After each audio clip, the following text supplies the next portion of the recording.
Hi friends, I am doctor Rajendran. ഞാൻ ഇന്നിവിടെ നിങ്ങൾക്ക് ഉണ്ടാക്കി കാട്ടിത്തരാൻ പോകുന്നത് പപ്പട പൊടിയാണ്. അപ്പോൾ ആദ്യമായിട്ട് നമ്മൾ പപ്പടം വെയിലത്ത് വെച്ച് ഒരു 10-15 മിനിറ്റ് നേരം വെയിലത്ത് വെച്ച് ഒന്ന് ഉണക്കിയെടുക്കണം.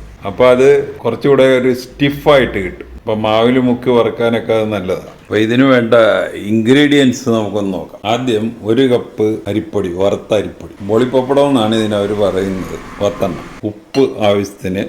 ഈ ഉപ്പിൻ്റെ കാര്യം നമ്മൾ ശ്രദ്ധിക്കണം. വളരെ ഈ പപ്പടം നല്ല ഉപ്പുള്ളൊരു സംഭവമാണ്. അപ്പോൾ ഉപ്പ് വളരെ സൂക്ഷിച്ചേ കൈകാര്യം ചെയ്യാവുള്ളൂ. കൂടുതൽ ഉപ്പിട്ട് കഴിഞ്ഞാൽ നമുക്കത് കഴിക്കാൻ പറ്റത്തില്ല. 2 ടീസ്പൂൺ കാശ്മീർ ചില്ലി പൗഡർ, ജീരകം, ഇതൊരു 1/2 ടീസ്പൂൺ മതി.